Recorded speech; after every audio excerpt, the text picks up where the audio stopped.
Dou-vos as boas-vindas a esta primeira Zona de Impacto. É uma iniciativa do Jornal Económico, apoiada pelo Novo Banco. O objetivo é pensarmos sustentabilidade. Vamos fazê-lo em diferentes quadros, em diferentes áreas de intervenção e com o mesmo propósito, que é termos um objetivo definido, chegarmos lá. O que nós vamos falar é sobre o caminho. Para iniciarmos os trabalhos, eu vou dar a palavra à Patrícia Fonseca. Patrícia é administradora do Novo Banco, é a nossa parceira. Patrícia, por favor. Muito bom dia, muito obrigada a todos. É com muito gosto e muita satisfação que voltamos às nossas conferências, em parceria com o Jornal Económico, para pensar sobre temas de ESG nas suas diversas dimensões. Pensar em ESG, partilhar experiências, partilhar boas práticas e, sobretudo, refletir sobre aquilo que são, hoje em dia, os desafios ao nível do ecossistema da nossa realidade empresarial. A conferência de hoje é pensar em ESG no espaço imobiliário, no espaço urbanismo, na vivência das nossas cidades. No próximo mês teremos uma nova conferência, desta vez dedicada a um tema social, a diversidade como uma alavanca de performance e de sustentabilidade financeira. E sem mais demoras, agradeço muito a todos a participação.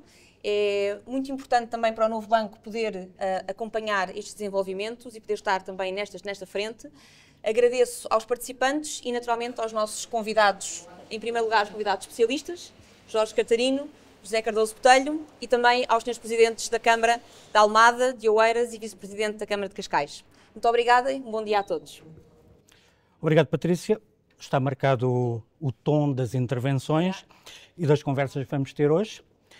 Vamos então olhar para a cidade, vamos tentar perceber a evolução deste local onde estamos, onde a maioria de nós habita, onde trabalhamos e passamos a maioria do tempo, incluindo o tempo de lazer.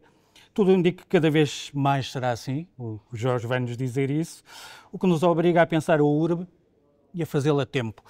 Para nos ajudar, temos connosco o Jorge Catarino, é arquiteto, senior partner da Saraiva e Associados, foi diretor de planeamento urbano de Lisboa e o tema da intervenção é uma análise, mas é também um repto, como as cidades têm de mudar. Jorge, o palco é seu. Obrigado.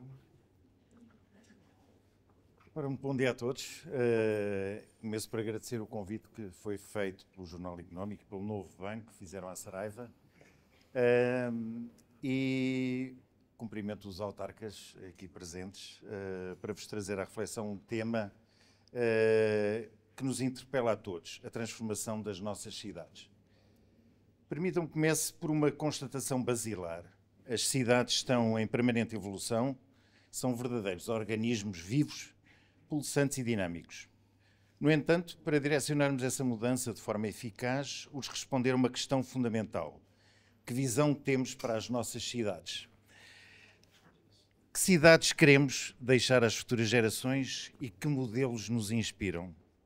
Importa, antes de mais, compreender que é inevitável e previsível no horizonte, de modo a cautelarmos o sucesso dessa transformação. Porque, convenhamos, a informação disponível é vasta e a certeza que dela emerge é cristalina. As cidades estão a mudar, mas temos de orientar essa mudança sob pena de se tornarem descaracterizadas, mutiladas e desprovidas de qualquer sentido e atrativo para os seus habitantes. E permitam-me que vos apresente um dado que nos deve fazer refletir a todos. Até 2050 prevê-se que 70% da população mundial resida em áreas urbanas. Imaginemos o impacto que isso terá: mais veículos, mais pressão nas infraestruturas e equipamentos, mais poluição e desafios, mas também, sejamos optimistas, mais oportunidades. No caso específico de Portugal, temos assistido nos últimos anos a um crescimento populacional impulsionado sobretudo pela imigração.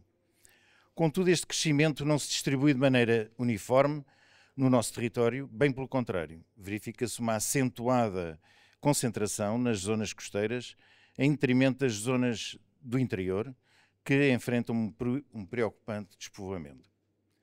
De acordo com os dados mais recentes do INE, Em 2023, a população residente em Portugal foi estimada em 10.600.000 pessoas, um aumento de cerca de 120.000 habitantes em relação a 2022. Este crescimento deve-se principalmente a um saldo migratório positivo, ainda que o saldo natural, a diferença entre nascimentos e óbitos, continue negativo. O desenvolvimento urbano em Portugal aponta para uma concentração urbana de Caminha a Setúbal e ao longo da costa algarvia. Um interior disperso, mas não menos produtivo. Uma grande área metropolitana percorrendo o litoral de centro a norte, com braços a entrarem pelo interior e com a coluna vertebral na Estrada Nacional N2 a unir o interior. As cidades assumirão as centralidades desta mega-urbe e terão de garantir a permanência das suas características mais marcantes e que delas fizeram os polos de atração principal da sua existência. E quais serão os impactos desse crescimento? Como lidaremos com o aumento de poluição, do consumo desenfreado de recursos e da produção exponencial de resíduos? Como encarar as consequências nefastas de um crescimento descontrolado, como o aprofundamento da desigualdade social, a escassez da habitação digna e a sobrecarga dos serviços e equipamentos públicos? Devemos, portanto, questionar que visão temos para as nossas cidades em 2050.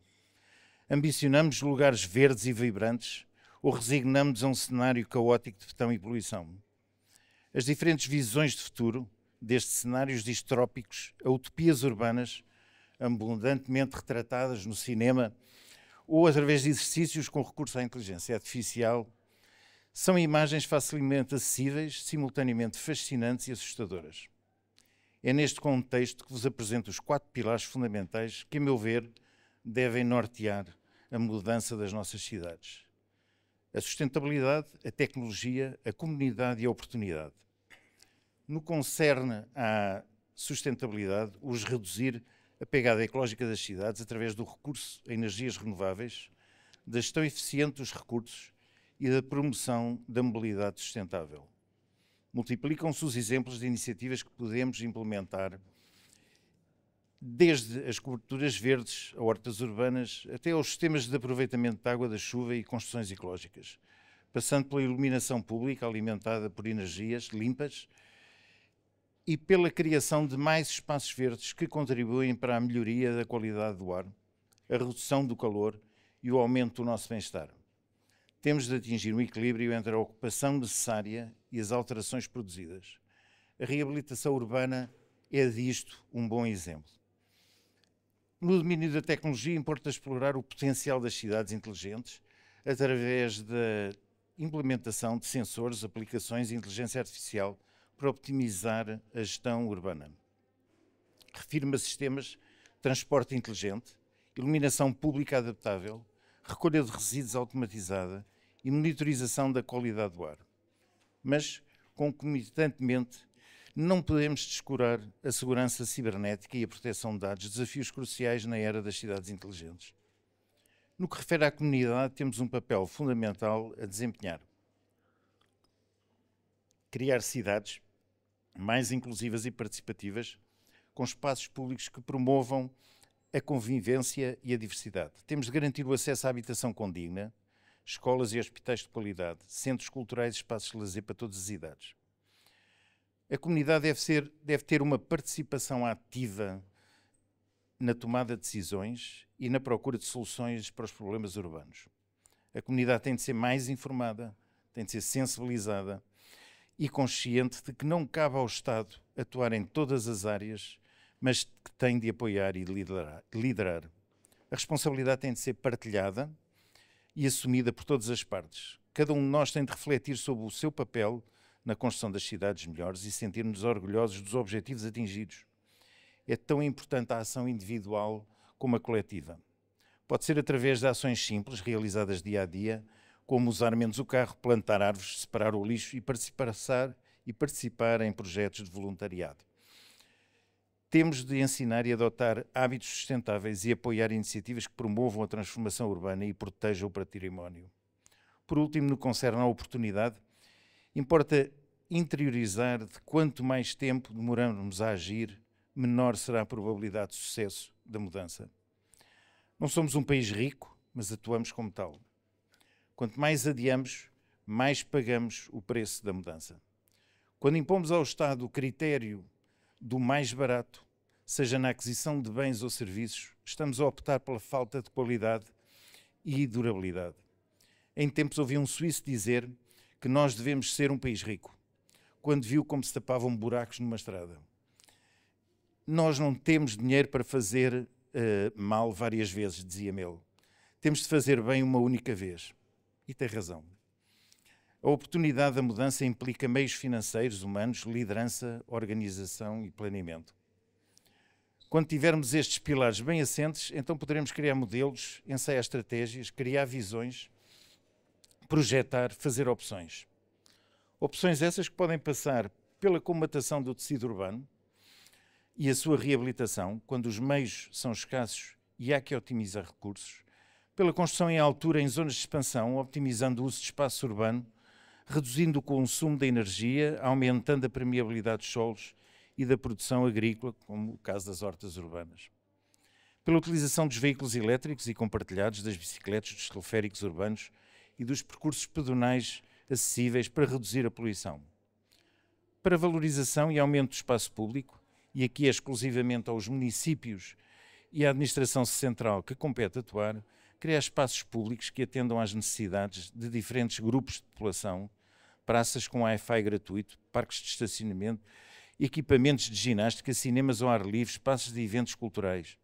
As intervenções no espaço público são sempre alavancas da reabilitação urbana e da envolvente construída e social. E para ilustrar o potencial transformador destas abordagens, falo-vos de 3 exemplos de cidades que se destacam a nível global por algumas das opções que fizeram. Curitiba, no Brasil, Copenhague, na Dinamarca e Singapura. Curitiba é uma pioneira em sistemas de Bus Rapid Transit, os BTR, com faixas exclusivas e estações que agilizam as entradas e saídas dos autocarros. A cidade investe em transporte integrado como uma rede que cobre grande parte do território, incentivando o uso de transporte público em detrimento do carro. Curitiba tem um plano diretor que prioriza áreas verdes e parques, com o objetivo de preservar o meio ambiente e melhorar a qualidade de vida. A cidade implementou programas de reciclagem e gestão de resíduos que servem de modelo para muitas outras cidades. Copenhague é conhecida como a capital mundial da bicicleta, com uma infraestrutura cicloviária extensa e segura.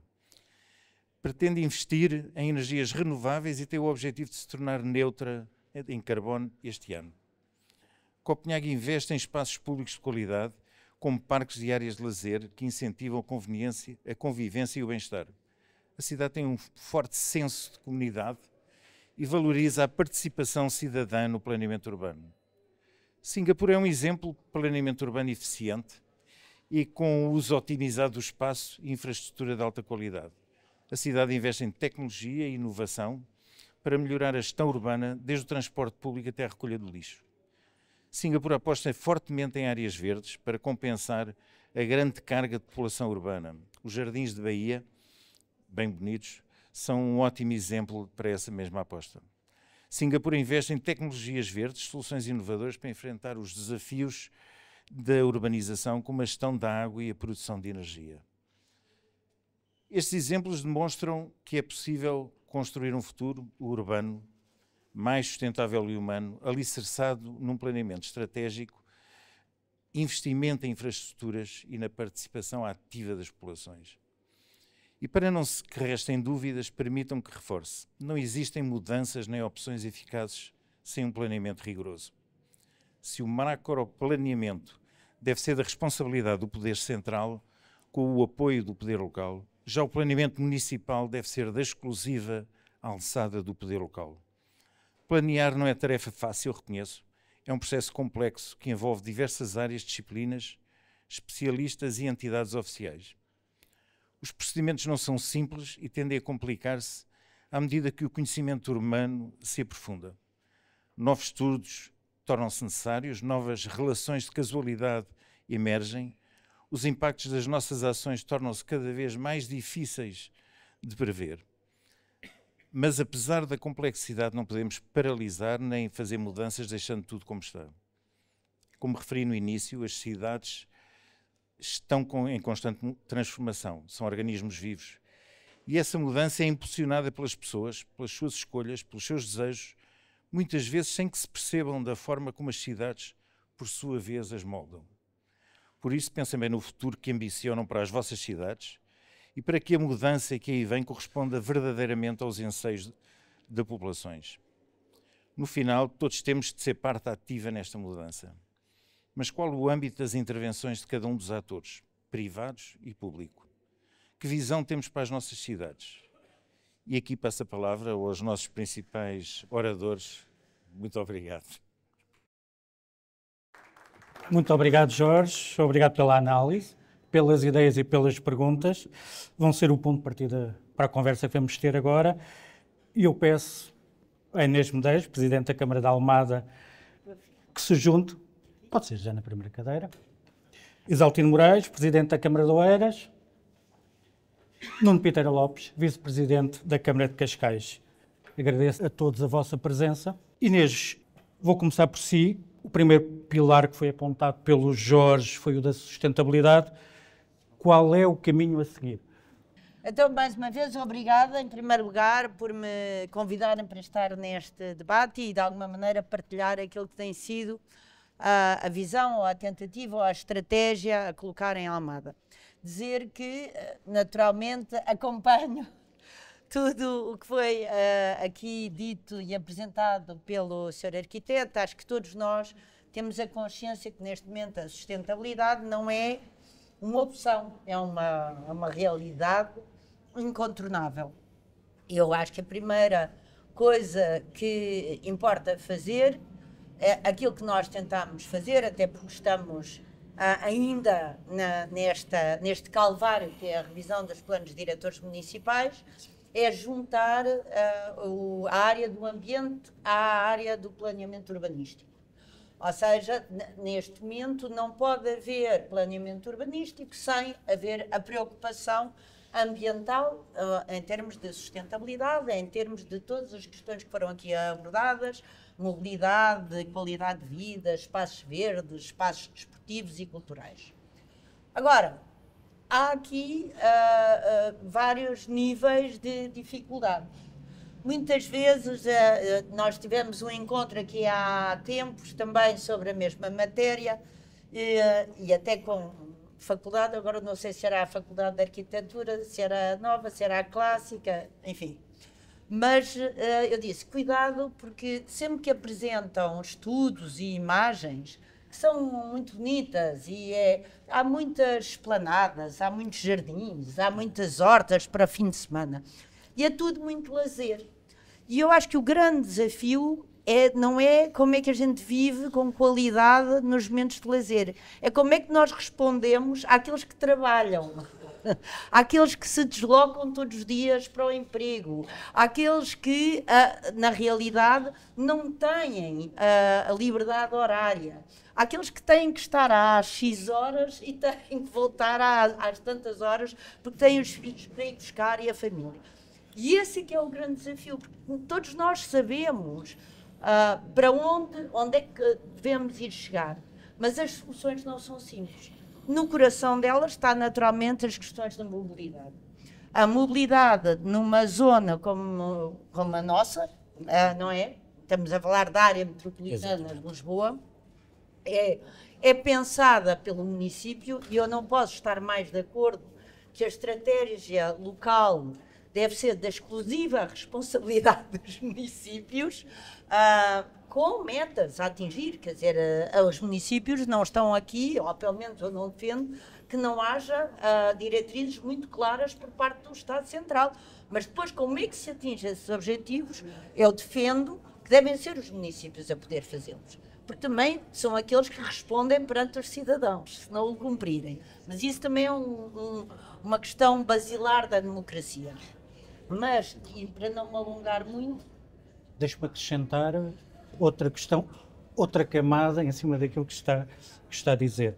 Quando nós olhamos para a evolução da cidade, e o Jorge disse, nós estamos a falar de grandes urbes, megalópolis, como é que se gerem esses interesses por município, como na área metropolitana de Lisboa, que é obrigatório ver uma visão integrada. Como é que se integra essa visão? Pois, mas era o que eu ia acrescentar. Apesar dos municípios terem que ter essa capacidade e esse poder de gerir o seu território de modo a atingir metas que estejam definidas, é óbvio que há matérias, e a mobilidade é uma delas, e está no coração disso tudo, tem que haver uma estratégia metropolitana.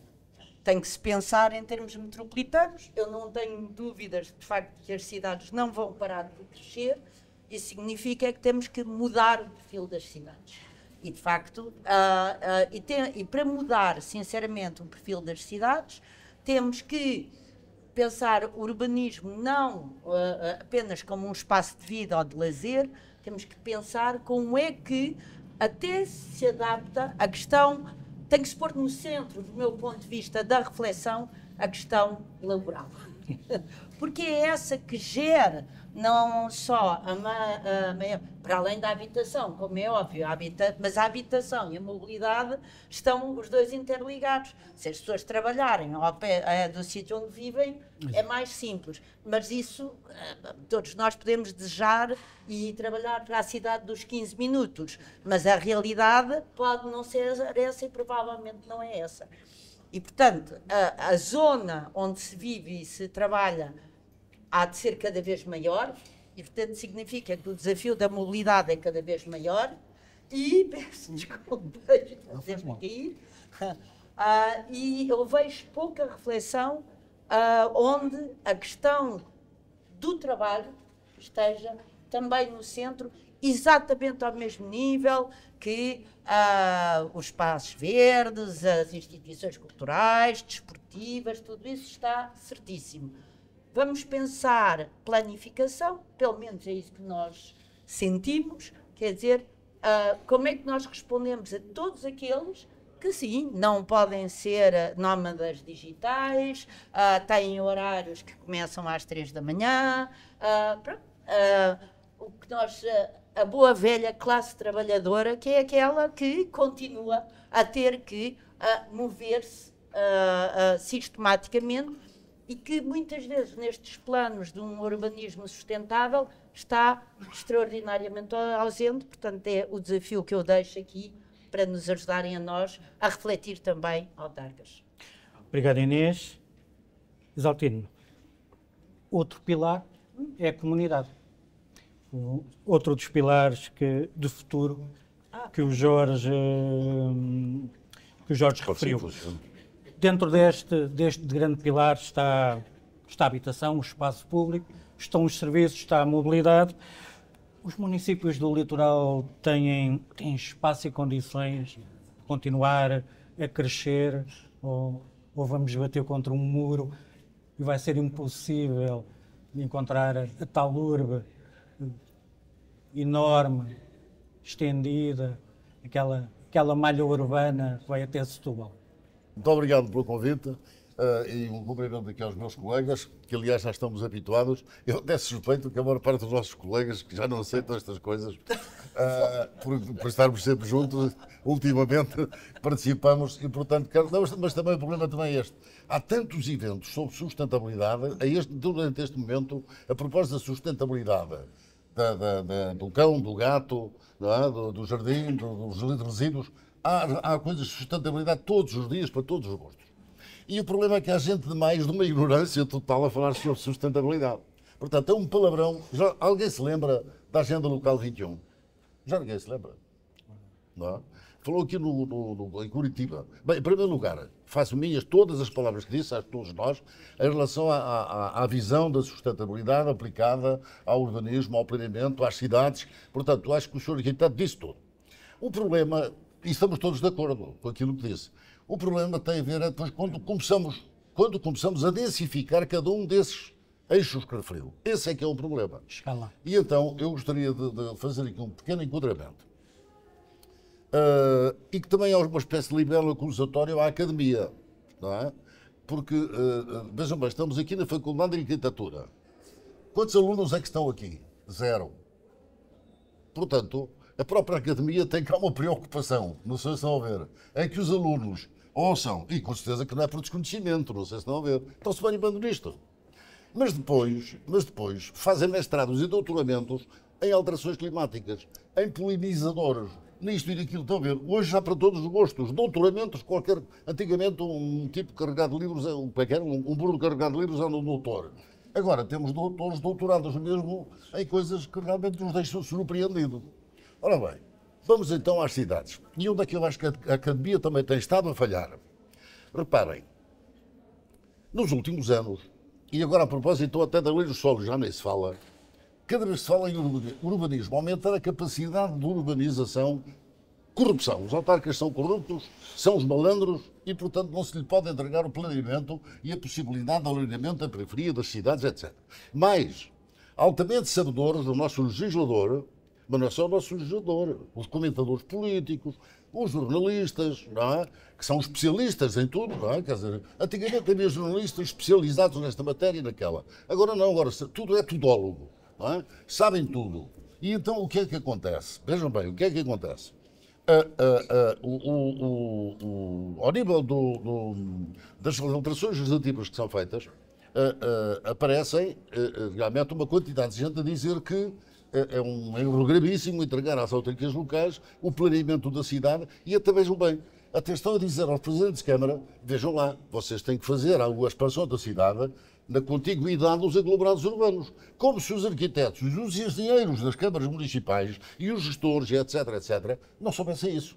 Como se realmente fôssemos fazer a cidade a 5 km onde não há infraestruturas, onde não há nada. Quer dizer, é uma coisa extraordinária. Quer dizer, toda a gente gosta de dar tweetados, não sei se estão a ver, e depois dizem as neiras sucessivas. Bom, o que é que acontece por outro lado? E a propósito daquilo que o Sr. Arquiteto disse.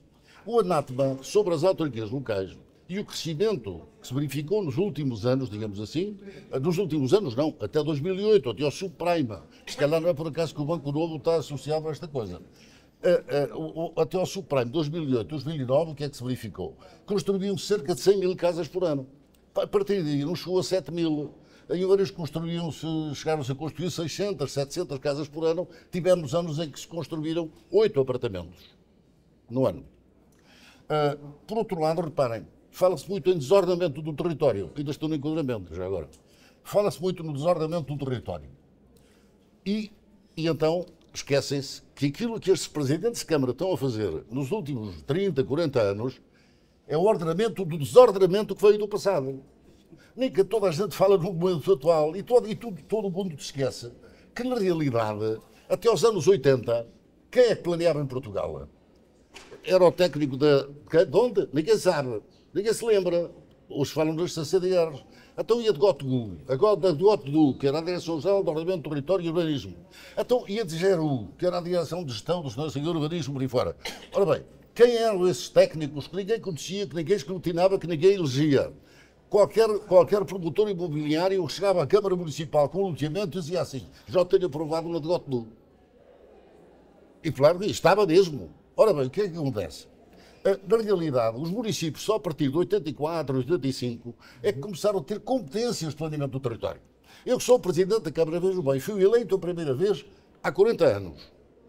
Sabem por que território é que eu sou responsável em termos de urbanismo? De urbanização para a habitação? 5%. Em Oeiras, 5%. E, portanto, é de questionar quem é que urbanizou os outros 95%.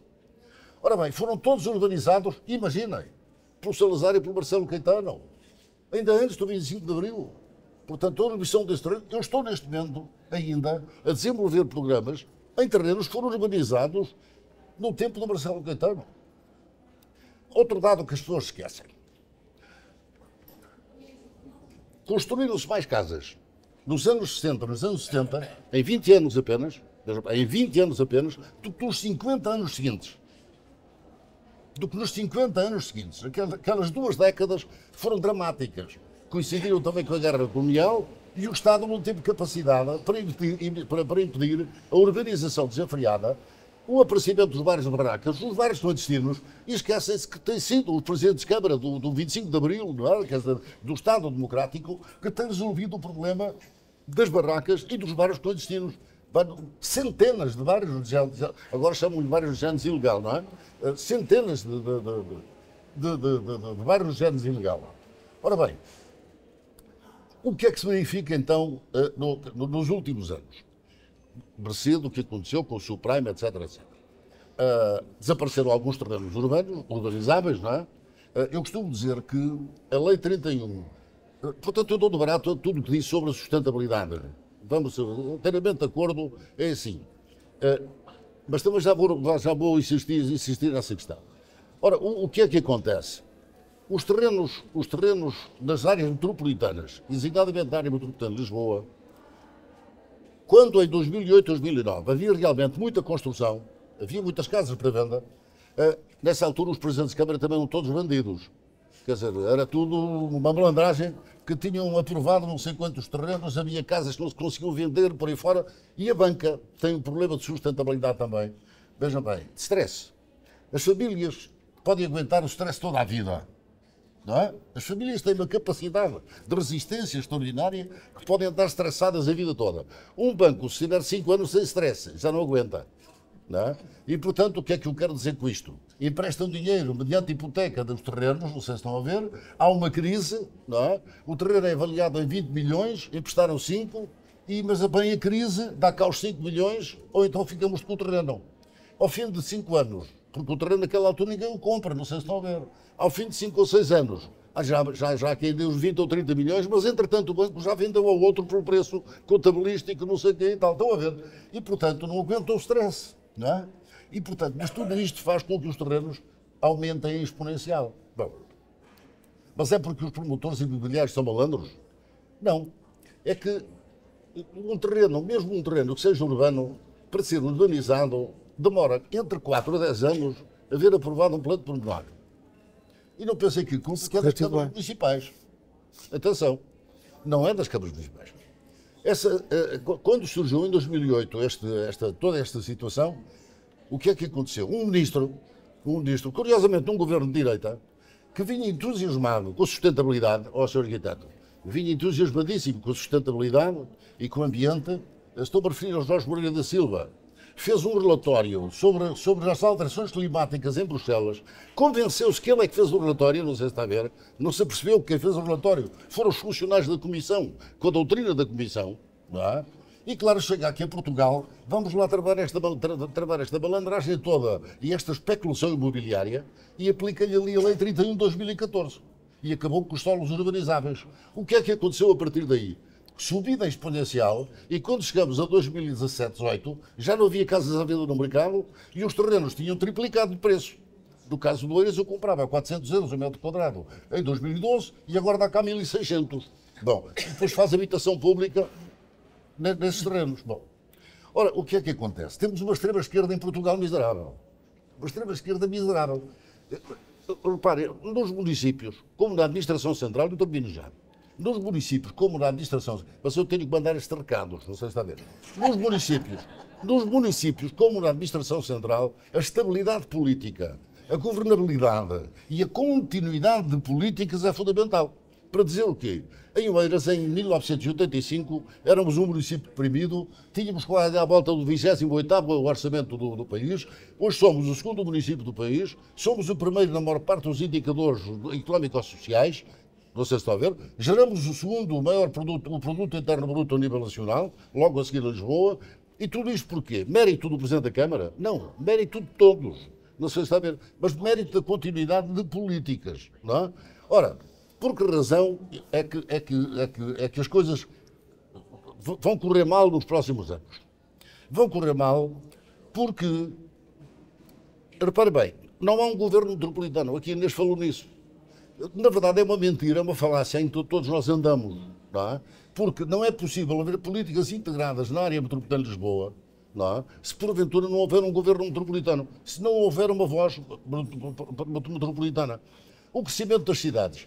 Aí está, nós somos ricos, paradoxalmente ricos e pobres.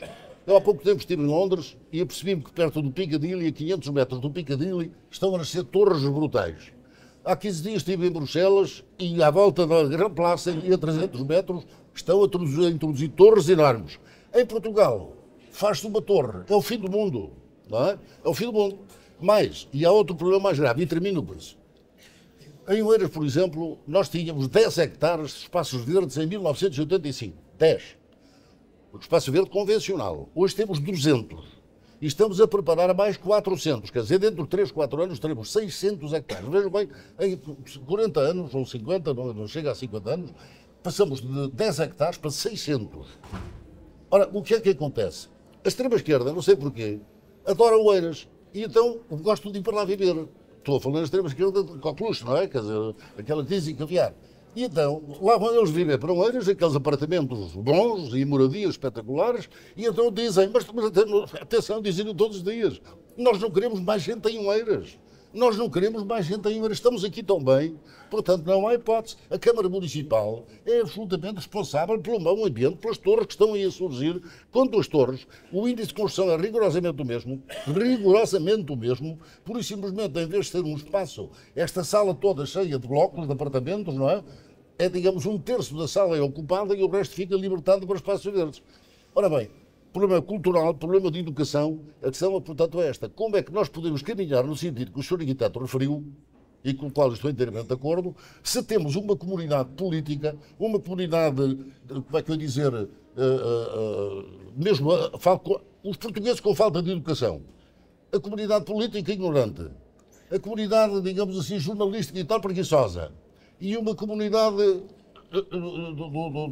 da academia, que não é capaz de fazer estudos e dizer assim, vocês estão todos enganados. Quer dizer, o desordenamento do território em Portugal deve-se a isto, a isto, a isto, a aquilo. E isso parece que dava a mão, educava, desenvolvia, punha as coisas no sítio certo, e então as medidas que as câmaras pudessem tomar eram tomadas. Finalmente, só um minuto mais. Planeamento. É outra mentira. Os municípios não fazem planos diretores municipais. Até hoje não há nenhum município que tenha feito um plano diretor municipal. Os planos diretores municipais são sugeridos pelos municípios e depois os CCDRs aprovam o que querem. O que querem. O Oeiras tem 2/3 do território absolutamente livre. O plano diretor municipal do Oeiras não tem nada a ver com o que eu quero. Absolutamente nada. Em 2015 eu não estava na Câmara, se estivesse não tinha ido na onda, não é? Mas a verdade é que impuseram um plano diretor municipal que não tem rigorosamente nada a ver com aquilo que são as políticas públicas desenhadas pela Câmara Municipal. É o país que temos. Obrigado. Disparou em todas as direções. Claro. Antes de passar... Para isso já cá vim.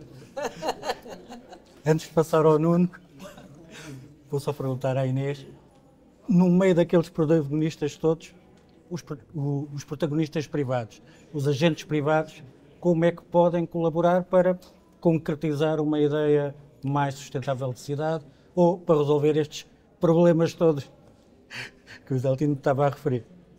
Vamos lá ver, eu acho que os privados também estão dependentes, justamente, dos planos diretores municipais, dos planos regionais, dos planos de ordenamento da orla costeira e adaptam-se bem a esses planos se esses planos forem claros e compreensíveis. Eu aqui tenho que, não tudo, mas em grande parte, concordar com o Presidente Isaltino, que é no sentido de os municípios são aqueles que melhor conhecem não apenas o território em termos geográficos ou de Google Maps ou de estudos do solo, mas sobretudo de dinâmicas sociais. E não é possível pensar um desenvolvimento sustentável que não seja também em função e com a comunidade. Portanto, fala-se muito de comunidade, mas a certa altura, quando se fala em desenvolvimento sustentável, parece que a comunidade não existe, parece que o terreno está vazio e que vamos planear uma folha branca e depois vamos colocar lá uma comunidade do qual, aliás, os privados, naturalmente, são em grande parte os promotores, porque, felizmente, não depende apenas dos municípios esse desenvolvimento. Portanto, se querem, a minha sugestão é que possamos cada vez mais refletir em conjunto e ver e reclamar, de facto, que esta reflexão seja feita no terreno, em função de realidades sociais, em função de dinâmicas económicas, em função deste tal reordenamento de planeamento que estamos a fazer Porque, de facto, a maior parte dos municípios nós não estamos a fazer uma planificação urbanística. Nós estamos a reordenar um caos urbanístico. Aqui em Almada é muito evidente. E, de facto, isso entretanto, levanta... o mundo mudou, Sendo tem que, outras entretanto, necessidades. mudou, mas as pessoas continuam lá. Portanto, não é possível continuarmos a ter um discurso de planeamento, de desenvolvimento sustentável, sem ter em conta as pessoas que vivem nos territórios. Nós temos parceiros, recebemos parceiros dessas grandes entidades que, no fundo, decidem os planos diretores municipais, como, quer dizer, como se as pessoas não estivessem lá a viver. Ora, vivem lá pessoas. Vivem lá pessoas, têm propriedade, têm direitos sobre a sua propriedade e até estão disponíveis para se adaptar àqueles que se adaptar, a recuar, fazer de formas diferentes, mas desde que entendam, desde que sejam compreensíveis as indicações e sobretudo, desde que o planeamento não omita a sua própria existência.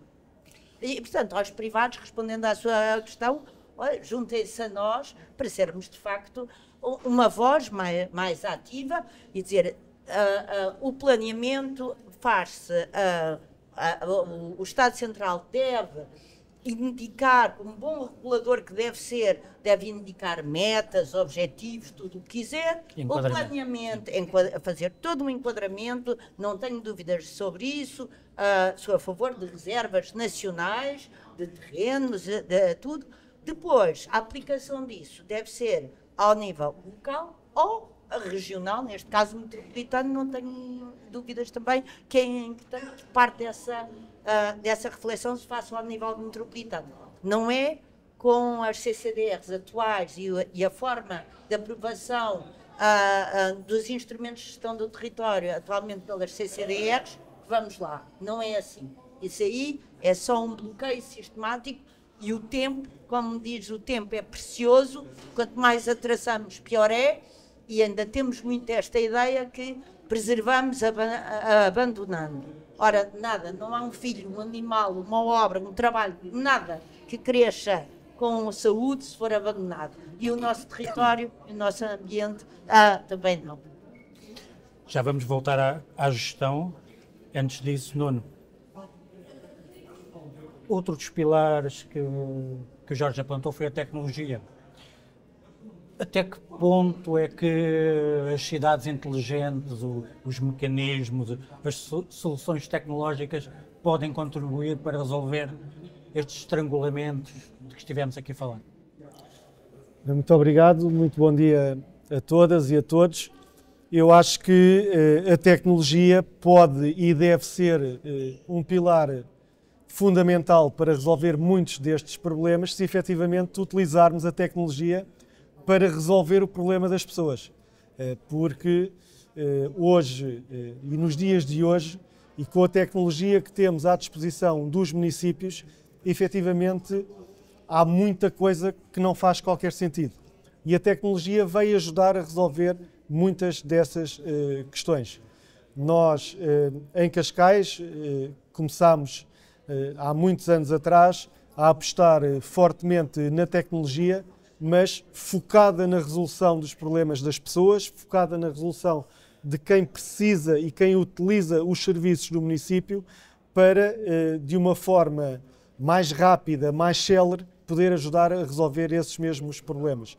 Por exemplo, na área do urbanismo, em que desde há 9 anos que não é possível sequer entregar qualquer projeto de urbanismo em papel na Câmara Municipal de Cascais, ele é todo ele desmaterializado, o que ajuda também a combater uma coisa que o Presidente Isaltino falou, e bem, como sempre, tem a ver com este anátoma que existe não apenas em cima dos autarcas, mas também de todos os técnicos dos municípios, porque a partir do momento em que os processos são desmaterializados, passam a ser também transparentes, ou seja, toda a população passa a ter acesso a esses mesmos processos, sabe quando é que o processo entrou, sabe quantos dias esteve na secretária do arquiteto A, quantos dias esteve na secretária do arquiteto B, quantos meses ou anos esteve na entidade exterior à Câmara em Lisboa para recolher um parecer e quanto tempo é que...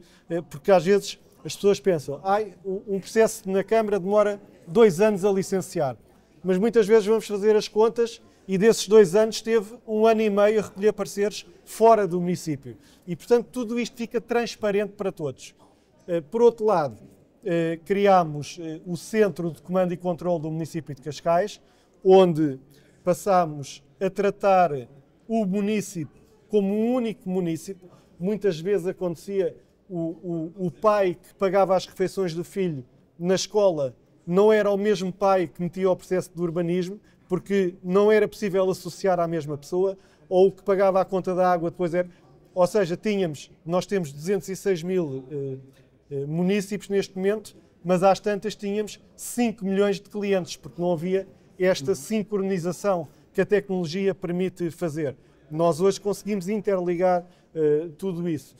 Apostámos na tecnologia também no que diz respeito aos transportes públicos. Cascais começou um caminho do transporte público gratuito para todos os que trabalham, vivem ou estudam no concelho de Cascais, mas, por exemplo, apesar de termos conseguido dar um salto qualitativo ao nível do número de utilizadores do transporte público, subimos 20% o número de utilizadores, mas, por exemplo, os jovens, só 18% dos alunos do concelho de Cascais utilizam o transporte público para ir para a escola. E porquê? Quando os jovens são tão atentos, são tão ativistas no que diz respeito à sustentabilidade, às alterações climáticas, a todos estes temas, porque é que os jovens não... Fomos perguntar aos pais. Então tinha basicamente a ver com questões de segurança, com questões de percepção. E o que é que nós fizemos? Introduzimos em todo o transporte público rodoviário, Wi-Fi, CCTV e uma app. Neste momento, quando o aluno entra no autocarro, o pai pode receber um SMS e sabe que ele entrou no autocarro. O pai consegue saber a que horas ele entrou, onde é que saiu, em que estação é que entrou, em que estação é que saiu. Desenvolvem essas soluções em conjunto com as empresas? Como é que os privados, como é que as empresas contribuem para essa evolução? Desenvolvemos em 2 prismas diferentes. Utilizamos muito a nova SBE, a Academia, que está em Carcavelos, e desafiamos os alunos e os professores a, nas suas teses de mestrado, poderem utilizar casos práticos do concelho de Cascais e como é que a tecnologia e a gestão pode ajudar a resolver esses casos. E temos a parte académica a ajudar-nos a pensar e a construir essas políticas, e depois com parceiros privados também no sentido de conseguir desenvolver projetos piloto para conseguir atingir estes objetivos. Porque uma das coisas que se ouviu aqui e que eu tenho debatido muito, temos estado muito juntos e que o senhor arquiteto também falou, é que nós hoje não temos a garantia de que nos municípios estamos a comprar o melhor e ao melhor preço. Porque, e volto a falar sobre a contratação pública, que é uma coisa muito bonita, muito transparente, muito transversal, que se criou e que cada vez se regulamenta mais para os municípios, o que é um facto é que hoje não dá garantia de que estamos a comprar o melhor ao melhor preço. E se nós criarmos ou lançarmos um concurso público para desenvolver um projeto desta dimensão, vão aparecer 50 empresas de vão de escada a dizer que fazem ao melhor preço, melhor e mais rápido. E depois o que é que acontece? Das duas, uma. Ou o município não adjudica a esse tipo de concorrentes e depois cai o Carmo e a Trindade porque não estamos a comprar ao mais barato. Portanto, alguma coisa para no ar, ou então se compramos e fazemos projetos com empresas credíveis que têm determinado know-how, é porque estamos a privilegiar os amigos e estamos a comprar mais caro. E nós temos que acabar com isto de uma vez por todas, porque efetivamente, e como dizia o Sr. Arquiteto, nós não podemos fazer a mesma coisa várias vezes. Os recursos são sempre escassos, e quando investimos num determinado projeto, nós temos que ter a certeza que estamos a ter o melhor preço, a melhor qualidade. E no que diz respeito ainda à tecnologia, há um caminho gigante por percorrer. Eu estava aqui há bocado a pensar a nível da tecnologia, uma coisa extraordinária. Hoje os jovens todos gostam e estão muito ligados à causa do bem-estar animal. E portanto todos têm um animal em casa. Mas já pensaram que hoje, para fazer o registro do animal, ou a pessoa, ou o jovem, ou o pai, ou a mãe, tem que tirar um dia de trabalho para poder registrar o animal? Porque tem que ir à junta de freguesia. Só se faz em papel. A caderneta do cão é em papel. Uma coisa que era ir ao site, fazer o registro do cão, recebia o registro e podia-se fazer em 5 minutos numa aplicação. Hoje, eu não conheço ainda nenhuma junta de freguesia que tenha desmaterializado o registro do boletim animal. Portanto, a tecnologia vem de facto ajudar a resolver muitos problemas se estiver focada essencialmente em facilitar e resolver o problema das pessoas. É para isso que a tecnologia também deve servir. Obrigado, Nuno. Inês, a questão da mobilidade foi aqui focada, inclusive por si, várias vezes. Não podemos escapar também à atualidade, concretamente à ligação Lisboa, margem norte do Tejo, a questão do túnel rodoviário ou rodoferroviário. Como é que olha para isto e como é que é possível ter uma visão integrada, voltando à questão da gestão metropolitana em vez de município a município? Não é como é que é possível, tem que ser feita. E é, naturalmente, uma satisfação ver aos poucos que ela está a surtir efeito. Deixem-me que me diga que do lado da Almada, e já lá vou porque aqui temos estado em articulação com o Eiras, e é importante, do lado da Almada, ao nível nós temos uma zona onde é possível ter uma espécie de folha em branco, que é ali à volta da Academia, da Universidade Nova, no polo da Almada, que é Engenharia e Tecnologias, justamente, e que é todo o projeto Innovation District, que junta terrenos públicos, sobretudo da universidade, e privados. O município ali tem poucos. E era onde terminava o metro de superfície. E, portanto, a primeira etapa fundamental e que vai permitir também o desenvolvimento deste projeto, essa tal cidade dos 15 minutos, sustentável, que junta trabalho, habitação, lazer, e era esta extensão do metro, primeiro até à Costa da Caparica, era fundamental, porque vai cobrir de facto toda uma zona também de desenvolvimento do Innovation District. Mas esse projeto inicial, que era só até à costa, rapidamente nos apercebemos que não faria sentido numa lógica de mobilidade integrada. E por isso é que ao projeto inicialmente pensado do metro até à costa, acrescentámos a ida até à Trafaria. Porquê? Porque faz assim a ligação aos barcos que partem da Trafaria. E isso também vai permitir, por exemplo, o metro vai fazer parte de um terminal fluvial ao outro, faz Cacilhas, Trafaria e junta tudo. Exato. Mas nada disto faria sentido se duas condições.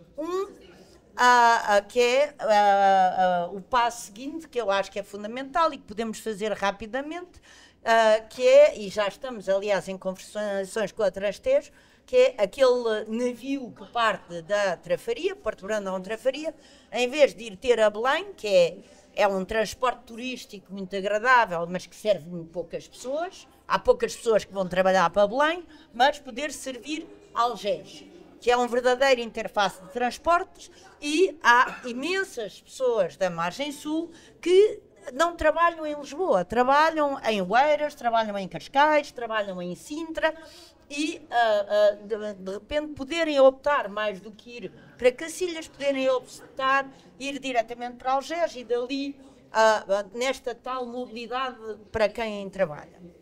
Mas há outra questão que aí seria fundamental, que é de facto esta nova travessia, que se torna cada vez mais necessária, sobretudo se houver a instalação do aeroporto no Montijo.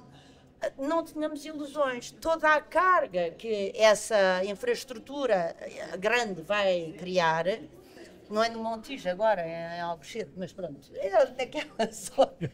É que o do Montijo também já era em Alcochete. Mas bom, dizia-se Montijo, mas já era em Alcochete. É na margem sul. Mas toda aquela carga é fundamental cada vez mais nós termos circuitos separados entre o que é a mobilidade dentro do espaço urbano e aquela que é a mobilidade de passagem. E por isso é que este túnel não só permite ligar a A33 à Cril, e portanto todo este imenso fluxo de trânsito e de movimentação que passa por Almada e passa por Lisboa, poderia ser desviado para ser redirecionado e fecharmos no fundo o círculo.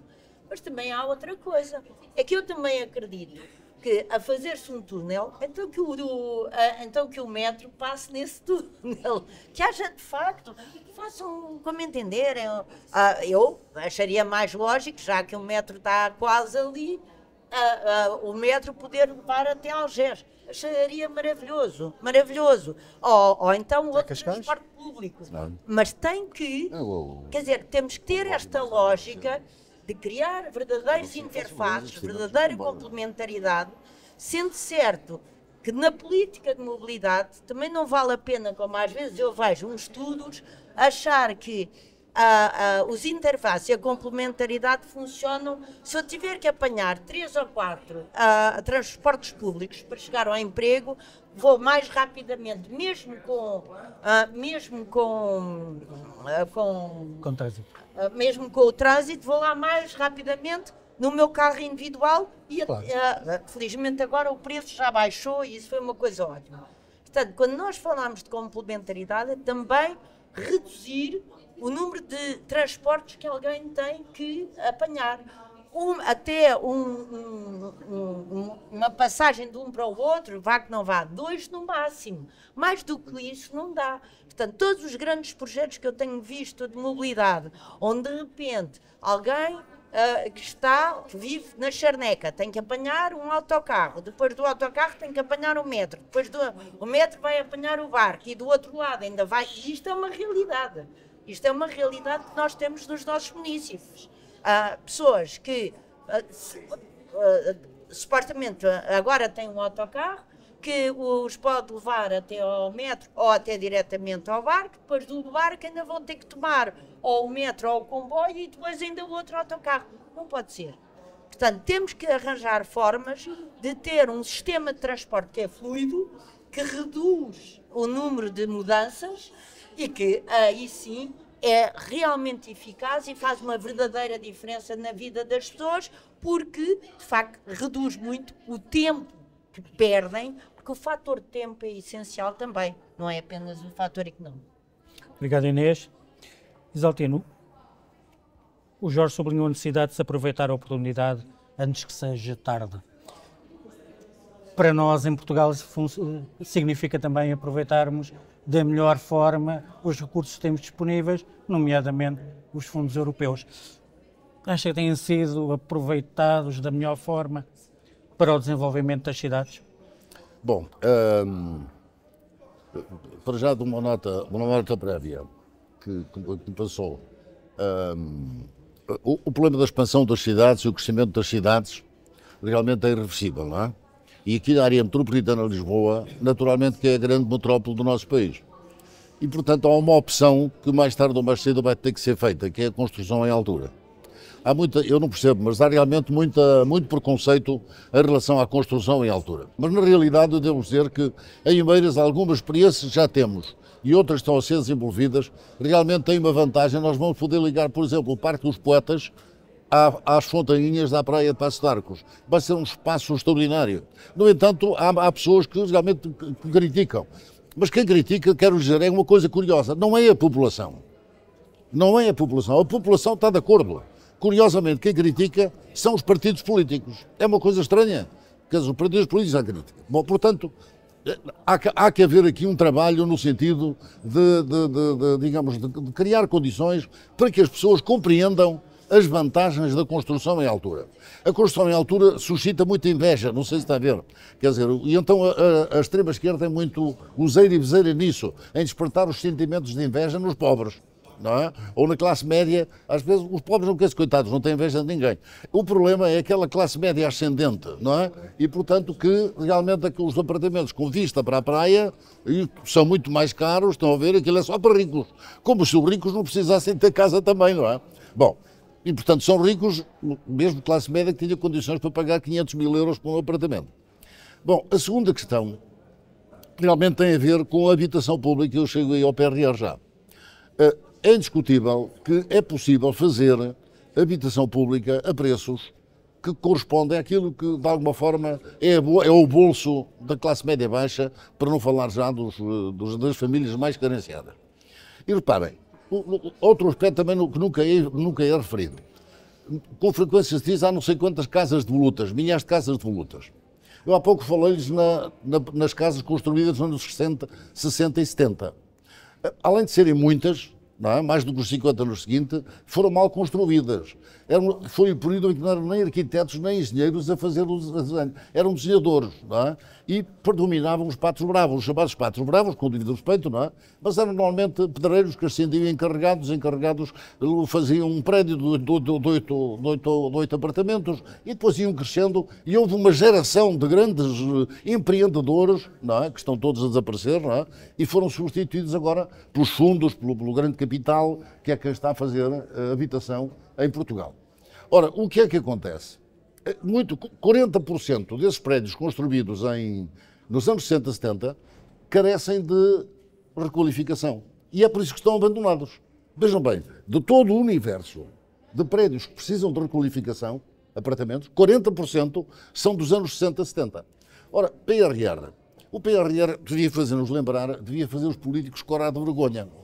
Eu acho que, repara, quando o doutor António Costa falou da bazuca, e desculpe, eu tenho que falar assim, eu falo assim, não sou de meias tintas, quando o doutor António Costa falou da bazuca, o que é que os bem-pensantes, os moralistas, ou amoralistas, se quiserem, diziam, cuidado, vem aí a corrupção. Quer dizer, tanto dinheiro, é preciso ter cuidado com essa gente. Vamos lá regulamentar isso como deve ser. Então, para regulamentos, nós somos especialistas, somos todos catedráticos. E então, foram regulamentos,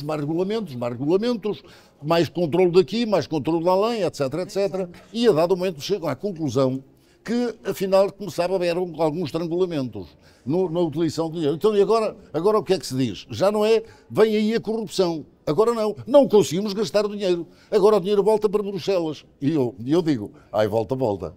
Quer dizer, portanto, realmente vai haver milhares de milhões que vão regressar a Bruxelas. Mas como é que se está a utilizar? Eu devo dizer, no caso do Eiras, e possivelmente os meus colegas também, mas no caso do Eiras, há uma pequena percentagem, 8 ou 9 milhões de euros, que estão a ser utilizados em ações imateriais, não é? De capacitação de pessoas, etc. E depois temos à volta de 200 milhões, sim, essa é uma fatia significativa, para habitação pública. 200 milhões de responsabilidade da Câmara. E depois há mais 230 milhões do IRU. Bom, ora bem, no caso do Eiras, nós estamos a utilizar bem esse dinheiro por uma razão. Ainda na semana passada entreguei 62 casas lindíssimas de habitação pública que me custaram 190 mil euros. Em média T2 e T3, e do outro lado da rua estão a ser vendidas iguais, em área, a 600 mil euros. Portanto, esta é a demonstração, 190 mil o custo da Câmara, 600 mil o preço de venda do outro lado. Não se pense que é especulação. Não é especulação. O terreno do outro lado custa 1.200 euros o metro quadrado de potencial construtivo. Do outro lado da rua, não sei se estão a ver. Do lado de cada rua é um terreno municipal, urbano, que veio à posse da Câmara antes da especulação imobiliária, ou seja, em 2007 ou 2008, esse terreno foi uma cedência daquela urbanização. Portanto, uma cedência gratuita, não é? Quer dizer, porque na altura era para fazer habitação pública. E, portanto, qual é a situação atualmente? Nós temos, por exemplo, 14 empreendimentos em curso na área da habitação. E é indiscutível que nós vamos utilizar esse dinheiro. Porquê? Porque quando o doutor António Costa nem todas as câmaras, isto tem muito a ver com as prioridades de cada câmara, não é? Quando o Dr. António Costa falou na história da bazuca, nós já estávamos a fazer muitos projetos na área da habitação. Quando o PRR é aprovado, nós tínhamos projetos concluídos com maturidade, que puderam ser apresentados e, portanto, foram todos financiados, neste momento estão todos em curso. Ora, isto não aconteceu em todo o país, portanto, há muitos municípios que, e dá outra razão, é que para fazer o PRR, quando ligamos o PRR à sustentabilidade, então não podemos fazer bairros municipais de habitação pública, só habitação pública pura e dura. É preciso a creche, é preciso o estacionamento enterrado, é preciso a área comercial, ou seja, é preciso fazer cidade, não é? E isso já não é financiado pelo PRR. Quer dizer, por exemplo, um empreendimento que custa, por hipótese, 20 milhões de euros, não é? Desses 20 milhões, 5 milhões estão para equipamento. Ora, se o município não tem estrutura financeira que lhe permita fazer esse equipamento, vai fazer apenas a parte, digamos assim, da habitação pura e dura. Portanto, nesta altura do campeonato, eu acho que o Governo já se apercebeu que há alguma flexibilidade que tem que ser introduzida nos procedimentos administrativos. Como sabem, há uns meses, os presidentes de Câmara que estão com programas de habitação na área do PRR assinaram um termo de responsabilidade. Eles também assinou ou não? Também assinaste isso. Bom, foram vários presidentes de Câmara que assinámos um termo de responsabilidade em que, no fundo, dizemos mais ou menos isto. Bom, assumimos aqui a responsabilidade que está tudo bem, não é? De maneira que podem aprovar podemos iniciar a construção, não é? E se houver algum problema, depois corrigimos-lo. Mas, à partida, isto está tudo bem. E porquê? Porque, reparem, o que acontece com as CCDRs, as tais que aprovam os planos diretores municipais, para terem uma ideia, a Câmara Municipal de Oeiras tem mais arquitetos e engenheiros que as CCDRs de todo o país juntas. Isto mostra já a incapacidade desses organismos responder. Ora bem, o IRU está exatamente na mesma situação. Tem lá os autos de medição, por exemplo, neste momento a dívida à Câmara de Oeiras é de 12 milhões de euros. Não é qualquer Câmara que aguenta uma dívida de 12 milhões de euros. Portanto, não sei se estão a ver porquê. Porque o IRU não tem técnicos suficientes ou não estão capazes de avaliar os autos de medição que lá chegam para dizer que estão em conformidade, pode-se pagar. Ora bem, tudo isto, eu sei que está em estruturação no IRU, era uma preocupação do governo, deste governo, enfim, vamos lá ver o que é que vai acontecer agora. Esperemos que o PRR, o Sr. Presidente da República, não sei se ele está bem dentro do assunto, mas ele ainda ontem dizia que o PRR, não sei porque é que ele disse isso, mas pronto, que o PRR não vai parar, que ia continuar tudo na mesma, não é? Não estou a ver como, quer dizer, se não forem dadas orientações rigorosas ao IRU nessa matéria. Agora, o problema é este. Está a ser bem utilizado? Eu sinceramente não vejo razão nenhuma para dizer que não está a ser bem utilizado. O que me parece é que há aqui duas afinações que o Governo devia fazer. Este ou o que vier. E quais são essas afinações? Em primeiro lugar, verifica-se que houve muitos projetos, e isso é natural, julgo que acontece em qualquer país. Há muitos projetos que o Governo aprovou e que não tinham ainda a maturidade suficiente. Ou seja, os municípios ou as empresas terão dito ao Governo: olha, nós temos um projeto aqui, 15 dias está pronto, tem maturidade e, portanto, podemos arrancar com isto em 2027, a obra está pronta, eu fiz 2026 e tal. Só que chega-se, passados uns meses, chega à conclusão que, afinal, quando estava a falar no projeto, estava a falar no projeto de arquitetura, não estava a falar no projeto das especialidades, estava a falar no estudo prévio, que não havia o projeto de execução. Quer dizer, esta coisa é complicada. Bom, e, portanto, o que é que o Governo, na minha opinião, devia fazer? Primeiro, e isso já estão a fazer, que é pedir a Bruxelas uma prorrogação, justificar e pedir mais 6 meses ou 1 ano, e eu estou convencido que, considerando a crise, etc., que Bruxelas irá autorizar. E essa questão é importante. Mas há uma muito mais importante, e que tem a ver com o facto de nós portugueses queremos ser mais perto que os outros, não sei se estão a ver. Não aprendemos nada com os nossos vizinhos espanhóis. Foi feito um quadro, digamos assim, de investimentos, seja ao nível de realizações materiais, seja ao nível de relações imateriais. Ora, o que é que acontece? Não se consegue gastar neste eixo, não é? Por exemplo, eu tenho uma série, neste momento tenho 3 projetos, e conforme acontece em Oeiras, acontece em Almada, em Cascais, por aí fora. Eu tenho 3 projetos de execução concluídos para creches, para 3 creches. Estamos a falar de 400 crianças. 3 novas creches, não são financiadas. ou melhor, são financiadas, acho que pelo 2030, mas com 15%. Porque com 15% não vale a pena, quer dizer, por isso suportamos nós tudo, não é? Quer dizer, e portanto, podia ser suportado a 100% pelo PRR. O que é que faz falta? O que é que era preciso? Era que o Governo fizesse aqui uma reformulação. Aqueles projetos não andam por concluídos, vamos perder dinheiro. Não, então vamos canalizar esse dinheiro para estes projetos que estão concluídos, têm maturidade. Para isso, o que é que era necessário? Não sei se está a ver. Vamos lá reunir com as câmaras municipais todas. São 300. Epá, dá muito trabalho. Não, é para isso que servem as CCDRs. Cada CCDR reunia com as câmaras municipais do seu território, ora vamos lá discutir em cima da mesa os projetos. Este trabalho, e os meus colegas o confirmam isso, nunca foi feito. Quer dizer, pedem-nos uma listagem no início de cada programa e nós mandamos a listagem para a área metropolitana de Lisboa, depois a área metropolitana de Lisboa manda para a CCDR, não é? Mas na realidade uma discussão pessoal, direta, entre o Presidente da Câmara e um interlocutor do Estado, isso nunca acontece. Quer dizer, ou acontece muito raramente, por exemplo, na habitação. Na habitação discutimos com o Ministro ou com a Secretária de Estado da Habitação ou com o IRU, não é? Mas mesmo aí não é fácil, não é? Mesmo aí não é fácil. Portanto, conclusão, IRU não, PRR. Eu acho que é transformador do nosso país. Em algumas partes do nosso território vai-se notar, indiscutivelmente. O problema, por exemplo, da habitação é um problema gravíssimo, porque nos próximos 5 anos, se nada mudar, não sei se está a ver, nos próximos 5 anos, é o paraíso para os promotores. Quer dizer, os promotores vão continuar a ganhar muito dinheiro, não é? Porque há sempre pessoas da classe média alta, etc., estrangeiros que compram casa, mas vai ser uma miséria para as famílias carenciadas, para aquelas que não têm dinheiro para comprar ou arrendar o espaço. Porque essas não são, atenção, essas não são os promotores que respondem.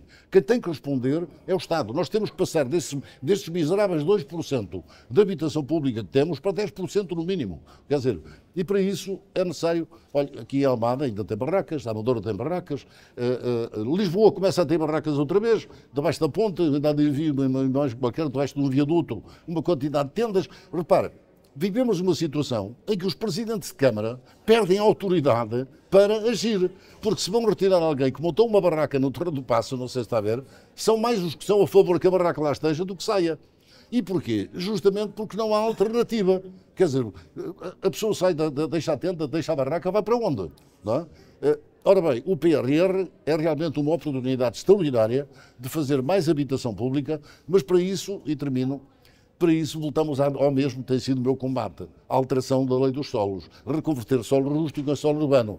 Para quê? Para permitir que os municípios construam habitação pública e, por outro lado, uma parte desse solo rústico possa, eventualmente, a preços controlados, a custos controlados, não é? Poderem ser entregues a um promotor privado e dizer-lhe, tens aqui o terreno a 150 euros ao metro quadrado, a obra custa-te 1.600 e tal, vais vender à Câmara por 2.000 euros o metro quadrado. E não a 5, ou 6, ou 7, ou 8, ou 9, ou 10 mil, ou 15 mil, pois já se vendem em euros. Repara, é insuportável, não é? Mas a verdade é que a escassez gera isso mesmo. Quer dizer, portanto, mais investimento público, mais habitação pública, reconversão de terrenos rústicos em terrenos urbanos. Se os governos não tomarem medidas nessa matéria, daqui a 5 anos nós estaremos numa situação... Eu sou um otimista extraordinário, mas daqui a 5 anos estaremos numa situação tremenda em matéria de habitação. Obrigado. Nuno, falámos aqui muito da gestão da área metropolitana. Todos estes problemas, como é que conseguem ser resolvidos? Como é que se consegue arranjar uma superestrutura que realmente funcione e que torne possível resolver estes problemas, além da iniciativa individual dos presidentes de Câmara? Como o Presidente Isaltino já afirmou aqui hoje, com efetivamente um governo metropolitano forte e com competências para o poder fazer. Nós atualmente temos um órgão que gostamos todos muito de ir lá, todas as quintas-feiras, de 15 em 15 dias, que é a área metropolitana de Lisboa, que tem também um órgão de gestão, mas onde efetivamente eu diria que, da minha experiência, é mais um órgão e um fórum onde os presidentes de Câmara da área metropolitana Norte e Sul se conseguem encontrar, reunir, falar, mas não é propriamente um órgão executivo, porque não tem essa capacidade, não tem essa competência é um órgão onde muitas vezes se assiste mais a um combate de forças política e de peso político do que propriamente resolver os problemas da área metropolitana de Lisboa, e eu penso que efetivamente teríamos muito a ganhar se conseguíssemos ter aqui esta camada metropolitana, mas onde efetivamente fosse dada competência a esse órgão para poder deliberar. Competência é essa e órgão esse que deveria ser também de acordo com o número de eleitores e o número de votos que cada um dos municípios tem nas respectivas eleições e não ser apenas de acordo com o peso do número de câmaras que cada um dos partidos tem. Com os presidentes de Câmara que tem. E aí, efetivamente, acredito que seria possível fazermos mais e melhor. Só de uma forma muito rápida, porque é assim, se não fosse a área metropolitana de Lisboa, se não fossem os presidentes da Câmara e vereadores na área metropolitana de Lisboa, não tinha havido o navegante, não tinha havido o novo contrato rodoviário, ou seja, e foi a maior transformação, o passe, sim, navegante, o navegante municipal e metropolitano. Portanto, foi o melhor exemplo que quando o poder vai para junto, independentemente das representações políticas, vai para as representações dos municípios diretamente, consegue-se chegar a entendimento. Foram 5 anos para conseguirmos. Está bem, mas se provavelmente se estivesse noutra entidade, nem 15. Nem 15. Isto aqui. E, portanto, foram 5 anos, mas ao menos no final dos 5 anos, ao fim de 5 anos, estava a funcionar, estava lançado.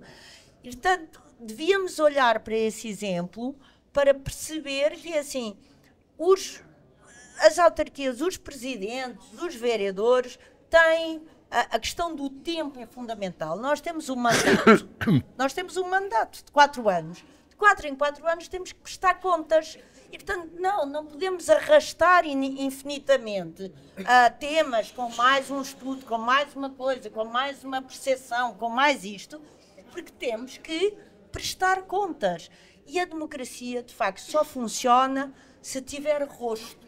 Enquanto nós andarmos aqui neste jogo entre o rosto é o dos autarcas, que são o rosto da democracia, mas o poder está noutro sítio que não tem rosto, não vai funcionar. E aí sim podemos ter um problema de regime, porque as pessoas não percebem porque é que o rosto da democracia, que somos nós, e até de partidos diferentes, somos todos rosto da democracia, não resolve problemas e andamos a tentar explicar que o poder está em sítios sem rosto. E isso, aí é que estamos a cavar um problema de regime.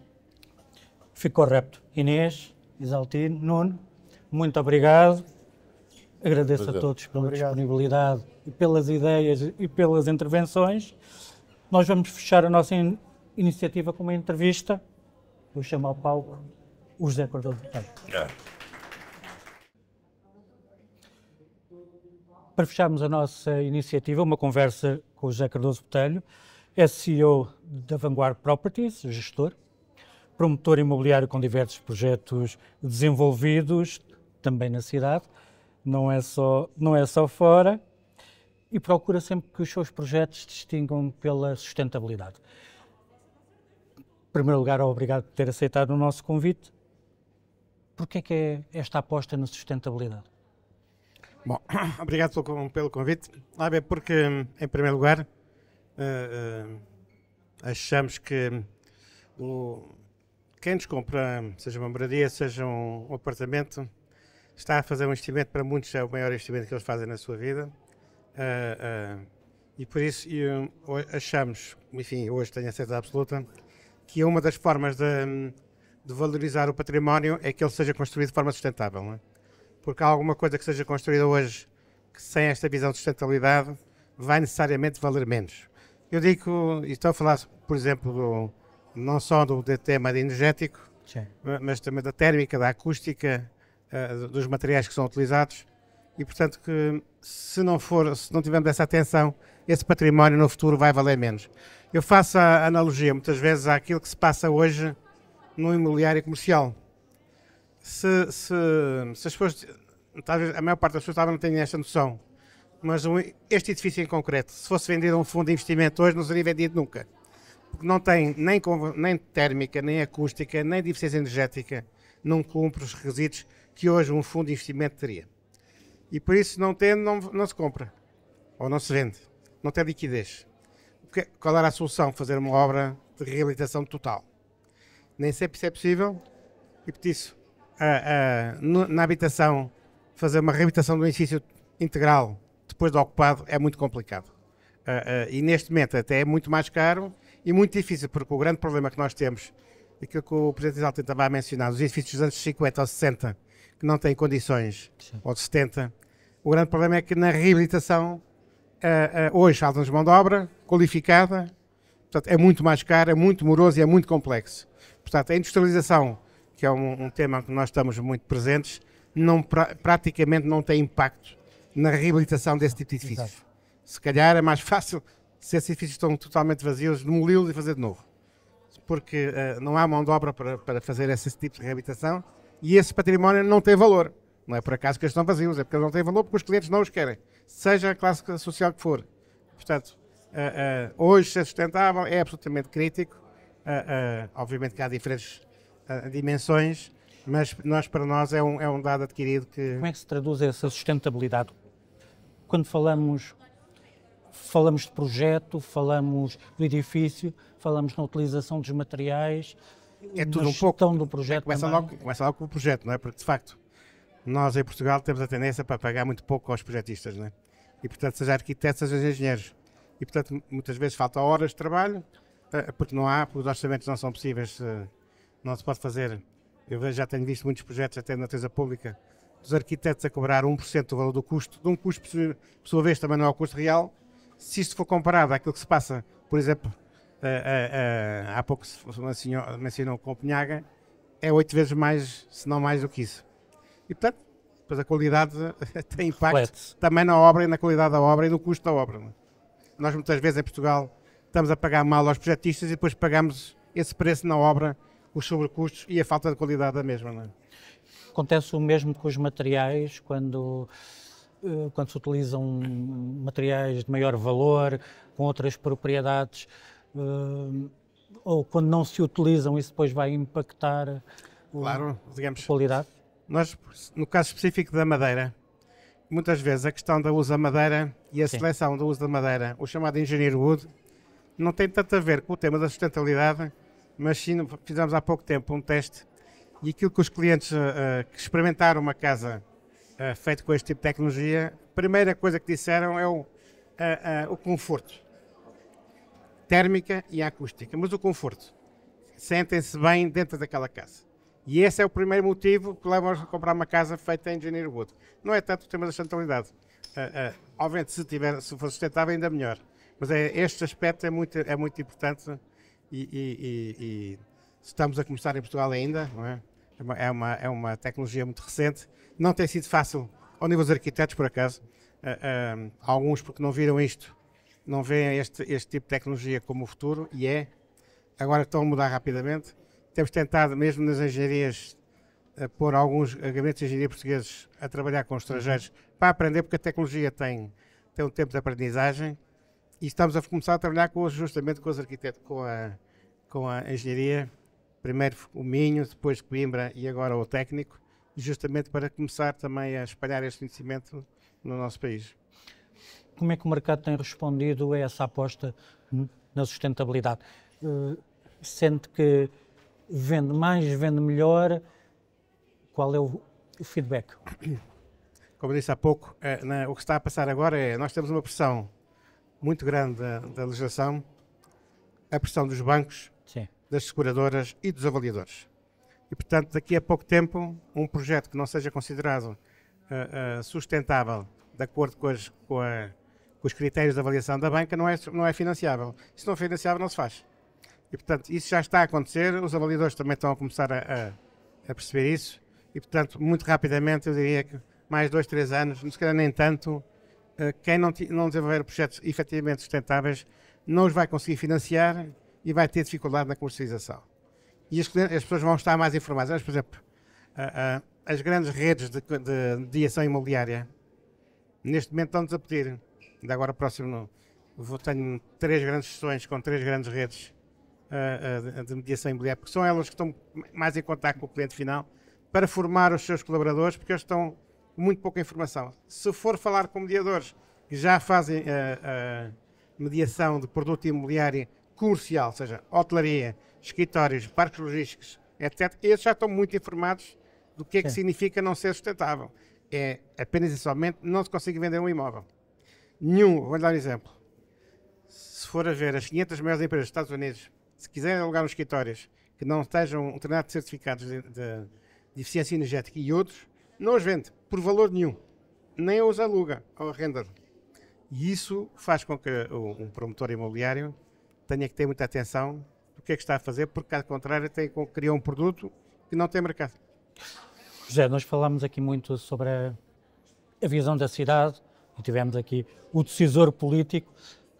Do seu ponto de vista, que visão é que tem para a cidade? O que é que nós podemos ver, esta grande urbe, como é que podemos ver esta grande urbe evoluir?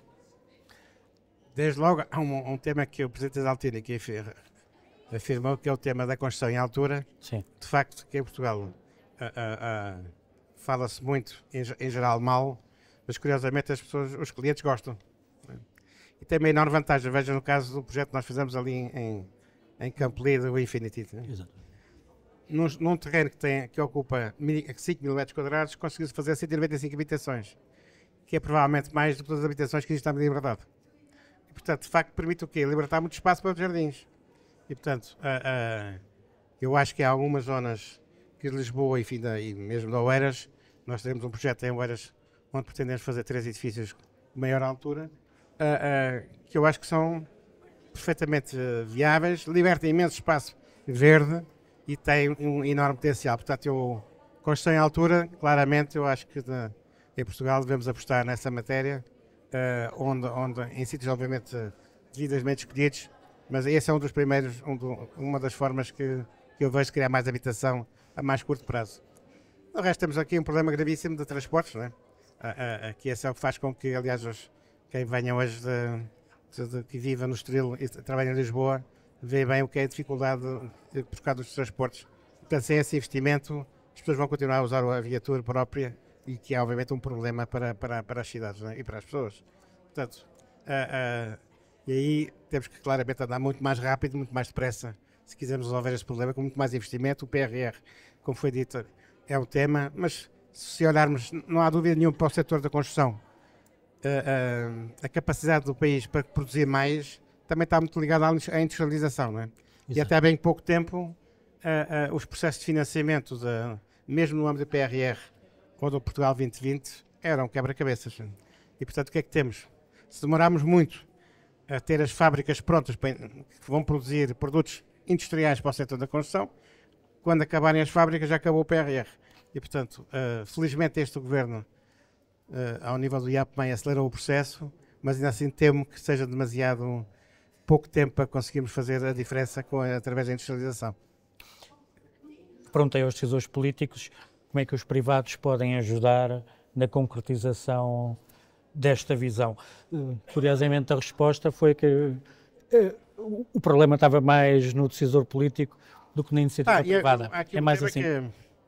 O Presidente das Altino disse bem que muitas vezes os projetos não estão dependentes das autarquias, são de outras entidades. Não é? Aliás, temos um projeto muito grande para ser feito em Oeiras e justamente está parado em 2 entidades, não tem nada a ver com a Câmara, não é? Por coisas absolutamente sem interesse nenhum. A verdade é que estamos a falar de mais de 450 apartamentos que não se conseguem começar a construir por causa de 2 pequenos pareceres sobre 2 temas absolutamente insignificantes. E, portanto, isso acontece com muita frequência e isso impacta muito. Há aqui um tema que raramente também é falado, mas é o seguinte. Em Portugal, atualmente, provavelmente por força das regras do Banco Central Europeu, há 4 ou 5 bilhões de euros para serem investidos no setor imobiliário. Em 2007 havia 24 bilhões. Se considerarmos o custo da construção hoje versus 24, estamos a falar, se calhar, de 1,5. Portanto, hoje há pouco dinheiro, há muitas restrições de crédito. E, portanto, também é por isso que nós continuamos a construir pouco, não é? Só para as pessoas terem uma ideia, hoje, cada vez que se vendem 10 casas, 9 são usadas. Num ano bom, às vezes até é mais. E, portanto, isto não está a acontecer, não está a melhorar. Se formos olhar os últimos anos... Sim, até porque as regras não se estão a alterar. Portanto... Não, e o ritmo de produção é lento e, portanto, se quisermos fazer uma alteração radical, repare, nós estamos a falar em Portugal, num ano bom, está-se a vender praticamente 200 mil casas, ou 170 mil, 200 mil casas. Estamos a produzir 17 mil, 16 mil, 18 mil. Para que se consiga multiplicar isto por 4 ou por 5 é preciso muito tempo. Nomeadamente é preciso muitos mais projetos aprovados ao mesmo tempo. Mas depois também não há dinheiro para os financiar. Exatamente. E, portanto, esta equação, por isso é que eu digo, não se vai resolver tão cedo, porque ou pela via do crédito ou pela via do número de despacho das câmaras, temos este problema. E depois temos um outro tema, que é, não há entidades a querer investir no Build to Rent em Portugal porque desconfiam da nossa falta de estabilidade legislativa, não é? Quer seja legislação pura ou fiscal. E, portanto, não é por acaso que não vê nenhum fundo de pensão americano, canadiano, alemão a investir em Portugal nessa área.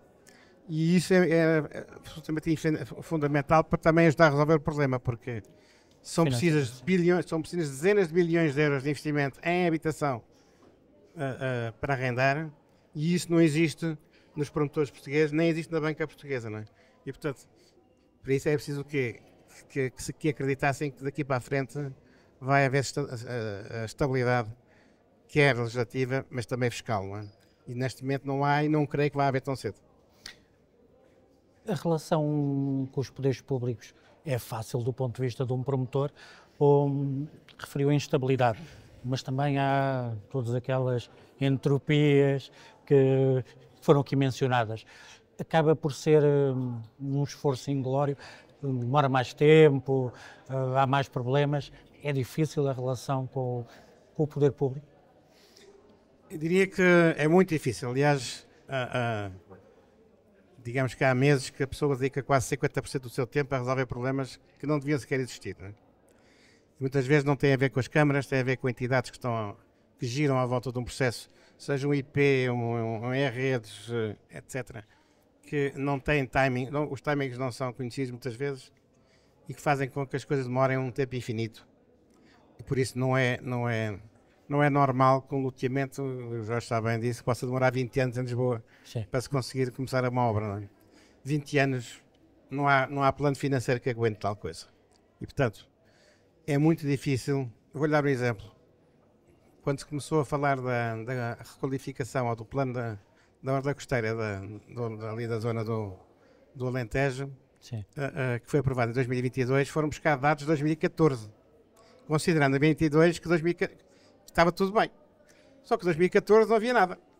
Portanto, como é que é possível considerar que os apoios de praia são suficientes? Eram suficientes em 2014 porque não havia nada, não havia um único projeto em curso. Agora, em 2022, todos os outros projetos estavam em curso. Portanto, estava o nosso e outros tantos. E, portanto, hoje, por exemplo, temos um plano absolutamente inaceitável para aquela região. E o que é que isto está a promover? O uso abusivo das praias, o acesso às praias por zonas que são supostas ser protegidas. Se for a ver a zona de Troia, vejam o que é que acontece no verão.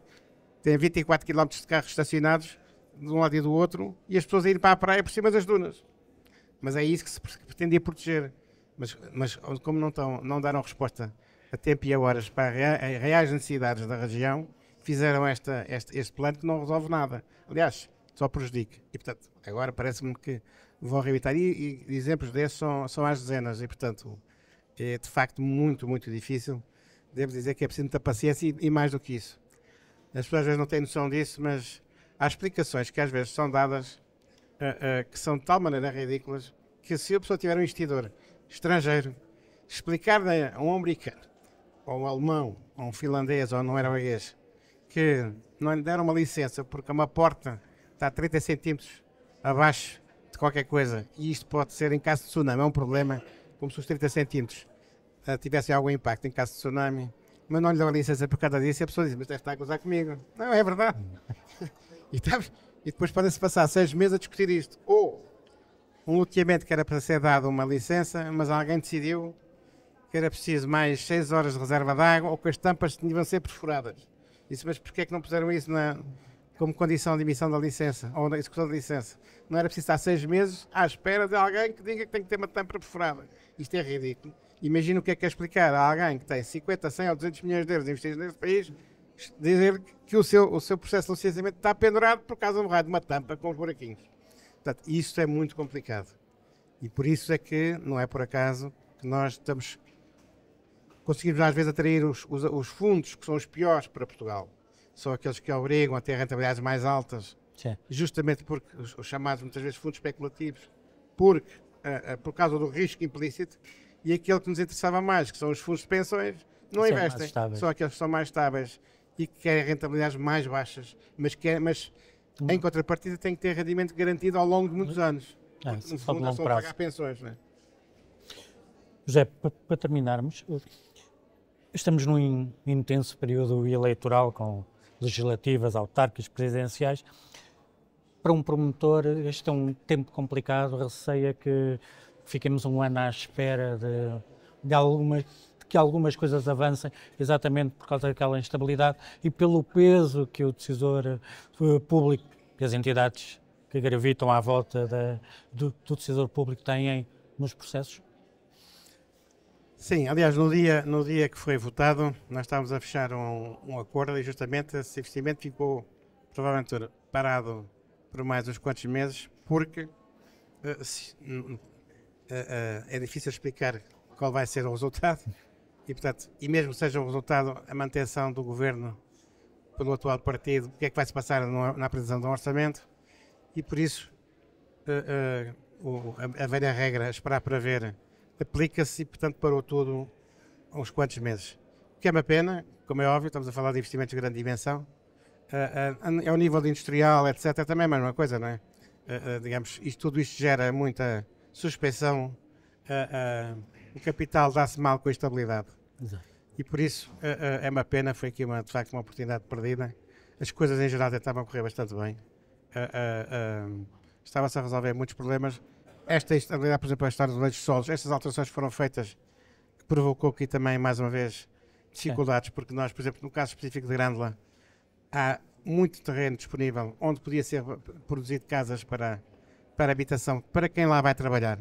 Exatamente. Grândola tem essa questão. E agora ficou-se com dúvidas se vai ser assim, não é? E, portanto, havia muito investimento, lá está, num concelho. Não é que seja difícil levar as pessoas a trabalhar naquela região, porque tem muita qualidade de vida. Tem que se construir habitação. E a solução é nós construirmos a habitação. Só que havia muitos terrenos onde podia-se fazer e agora estou desconfiado com esta última alteração que já não vai ser possível. Se não vai ser possível, vai ficar tudo igual, o que significa que não vai crescer ou não se vai conseguir trazer pessoas para trabalharem com qualidade porque não querem ir trabalhar para dentro de contentores. Não é? E bem, e, portanto, temos aqui um problema para resolver, mais um. Mesmo para terminarmos, referiu o caso de Grândola, falta planeamento, falta ver um bocadinho mais à frente. Estamos a apostar no turismo, esquecemos que há pessoas que são necessárias pessoas para construir os edifícios mas a Câmara depois trabalhar. Mas a Câmara, nesse aspecto, então, tem noção perfeita do assunto. Não consegue resolver sozinha. E depois, esta estava muito esperançado que esta situação desta nova lei de solos o permitisse libertar ali todo um conjunto de terrenos que não servem para a agricultura notoriamente. Estão, aliás, muitas vezes ali com infraestruturas públicas construídas, estradas, energia e esgotos, portanto, idealmente. E depois estamos a falar de uma zona onde só normalmente construir restos só mais um, restos só mais dois, o que significa que para construir 2.000, 3.000 habitações é preciso muito espaço. Nós temos ali terrenos para 40 habitações, tem 5.000 metros quadrados, 7.500 metros quadrados, 10.000 metros quadrados de área, não é? Portanto, foi uma oportunidade perdida com certeza, mas as câmaras têm visão e sabem o que é preciso. Portanto, nós, aliás, muitas vezes dizem, o que é que as câmaras ganham com estes investimentos? Bom, ganham uma capacidade de investimento brutal, porque a Câmara de Grândola hoje era uma Câmara muito, muito pobre. Exato. E hoje é uma Câmara muito rica, em valor absoluto e per capita, tem capacidade para investir. Deixa de investir, não é?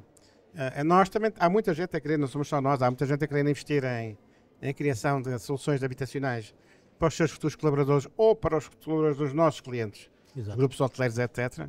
E com vontade de fazer muita coisa do ponto de vista da melhoria dos espaços públicos, trazendo arte, cultura, etc. E isso nós estamos a fazer. Não? Aliás, ainda sexta-feira tivemos a fechar a inauguração daquilo que são 4 peças que nós oferecemos à Câmara do Vils, para estar em Grândola, a Capela do Francisqueira, etc. Ainda há muita gente a fazer este tipo de coisas para requalificar e melhorar os espaços públicos. E as câmaras estão, nesse ponto de vista, muito viradas para o crescimento sustentável e ordenado. Agora, é preciso que também se deixe fazer. E este discurso que se falou aqui há bocadinho, que é só corrupção, ouça, a verdade é esta: há 30 anos nunca ninguém pede um tostão para fazer coisa nenhuma. E, portanto, esta ideia de que as câmaras são camadas de corruptos e os arquitetos são todos os bandidos, e os arquitetos das câmaras, isso escapa. Isso só realmente há que dizer que provavelmente são pessoas que dizem isso, não sabem o que é que estão a dizer, não é essa a realidade. Não quer dizer que de tempos a tempos não possa aparecer, mas enfim, mas isso em qualquer atividade acontece em situações que não deviam acontecer, e não é por isso que a gente vai dizer que deve-se regular tudo a um ponto tal que não se faz nada, não é? Este tema, há aqui um tema que me parece muito importante reafirmar também, é este tema da contratação pública leva a que, de facto, se atrase muito as coisas e a qualidade muito má. Nós próprios, num projeto, apoiámos uma Câmara com 25% do orçamento para uma infraestrutura pública de saneamento básico. A Câmara teve que contratar o preço mais baixo e depois, justamente ao fim do ano, a obra parou porque tentou que a Câmara aumentasse o valor do orçamento, que não podia nem queria, e a obra parou. Teve que fazer um novo concurso, já vai no 4º concurso. Porquê? Porque sistematicamente aparecem empresas que não são capazes de fazer as obras, acham, uma vez lá estando, conseguem renegociar preços mais altos, raramente assim o é, e depois não fazem as coisas com qualidade. Portanto, este sistema também lá está, foi tudo pensado para evitar corrupção, não sei se evita ou não, o que faz é que as obras não se fazem com qualidade. Vai evitando a obra. Exatamente, que é o pior, não é? Sr. Cardoso Botelho, Muito obrigado. muito obrigado. Damos por terminado esta primeira iniciativa, esta primeira zona de impacto. Eu agradeço também a quem esteve aqui na Faculdade de Arquitetura de Lisboa, também a quem segue esta iniciativa através da transmissão no nosso site, em jornaleconómico.pt, onde também vai ter a cobertura de tudo o que aconteceu aqui hoje, assim como as notícias sobre a atualidade. Esta foi a primeira zona de impacto, haverá mais, estejam atentos. Daqui a um mês estaremos de volta e voltaremos a encontrar-nos. Até logo.